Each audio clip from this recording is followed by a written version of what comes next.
I really hope my experience with this thing improves over the course of this year.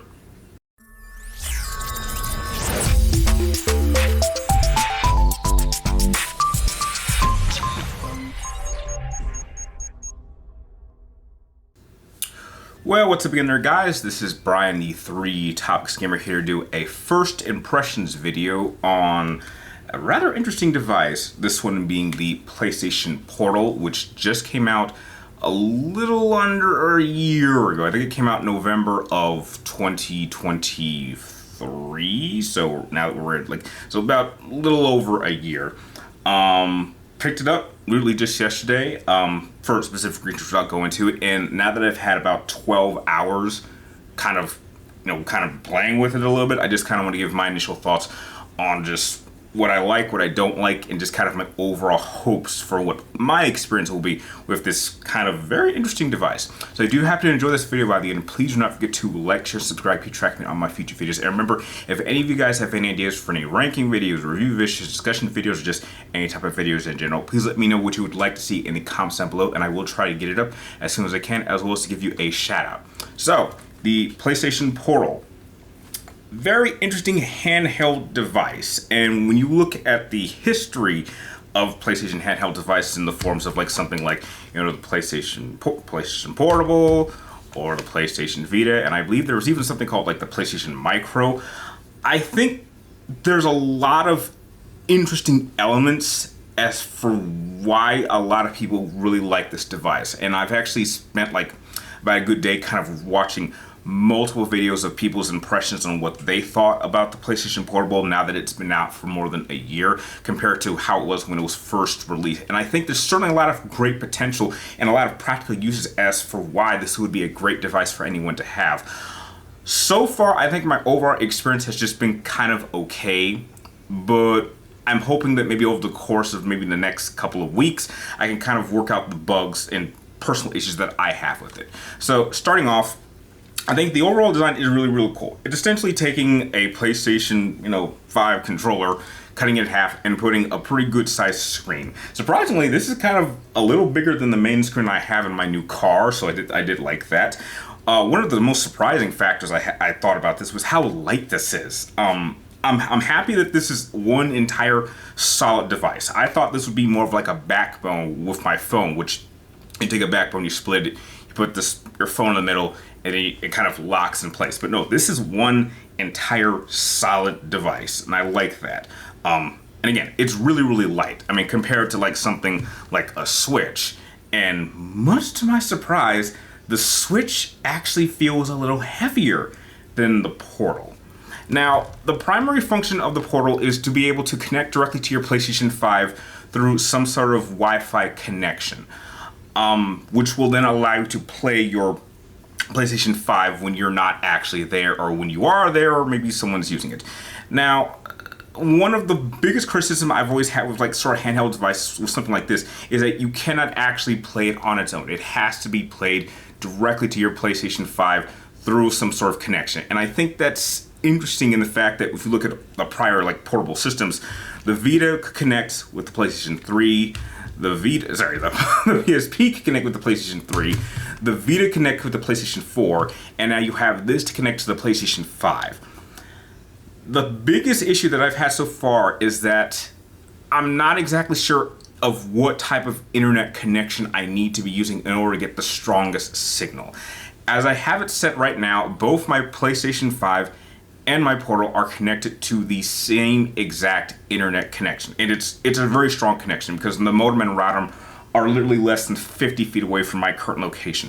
And yet I've had multiple problems actually try to connect it. And I think really one of the worst kind of experiences I've had is the idea that because this can only work through an internet connection, it makes it a little bit unstable. Now, the main reason I even went to go get a Portal was that because of my current work schedule, it's made it very, very difficult to actually have a lot of time to actually game.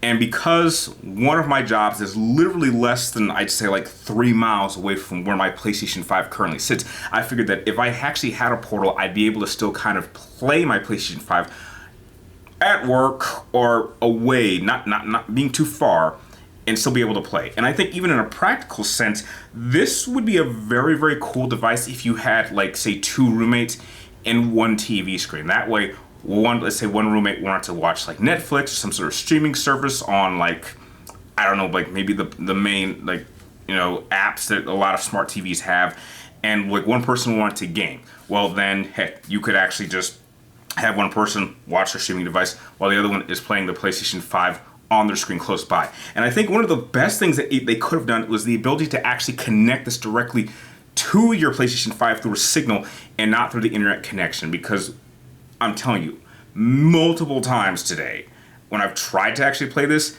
despite the fact that it is literally less than 5 feet away from the PlayStation 5, it has had a very, very bad time connection. It is constantly losing the connection and then gaining it back, and then it's made it a little just... It's made the overall experience just a really, really, really bumpy. Now, one thing that I will say is that this thing, when it is working properly, is surprisingly sharp in terms of the responses. Like, the responses are like instant, as if I was just using a controller, which that surprised me. I thought there would be like a little bit of a delay, but like if you've got a strong enough signal, it's pretty sharp. However, I just want to just give you guys a general, just kind of visual kind of example of what my overall experience so far has been with this device. So let's jump into that. Okay, so here we go. We're gonna give this puppy a go. So right now, the PlayStation 5 is currently on. I have Astro Bot, which I'm still trying to play through. I'm actually having a pretty fun time with it. Right there. Okay, so we're gonna try to connect. Okay. Things work out perfectly. I'm actually quite surprised.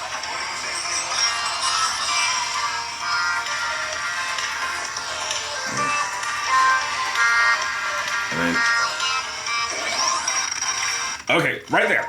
Starting to cut out. Starting to cut out. Like, look at that. Like signal's going out immediately. Again, it has like a little connection area at the top, and if you look at the screen, it might be a little bit hard, but this looks like crap. This looks like I don't know, like 240p, and the signal keeps cutting out. Like, dude, like this is so glitchy now. Like, okay, like I'll give it that. Like, it's hard to get the TV on screen, but like the quality of the screen looks awful. It's pixelated to hell. Despite the fact that it's still kind of responsive, which I'm telling you, that's like the most surprising factor of this. Is just like, it literally feels as if I'm just using a controller. So that's pretty cool. But like, and like this, I'm telling you, this error keeps popping up.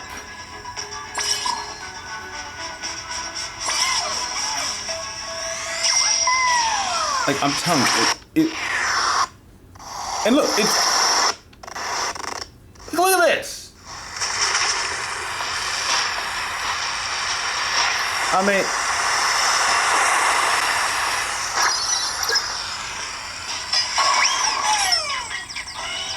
mean, oh my lord.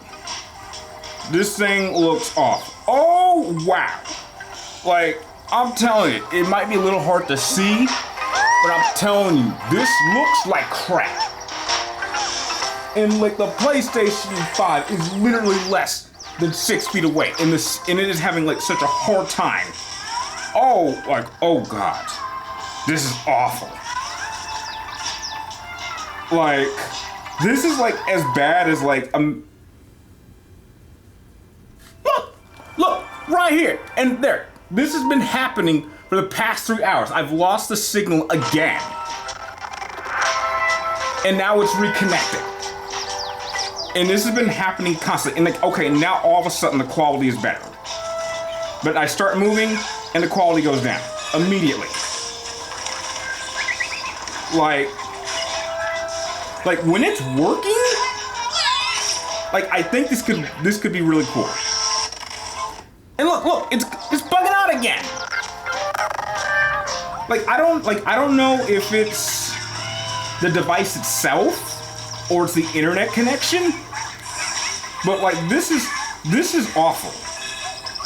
like, I'm telling you, the screen looks like crap.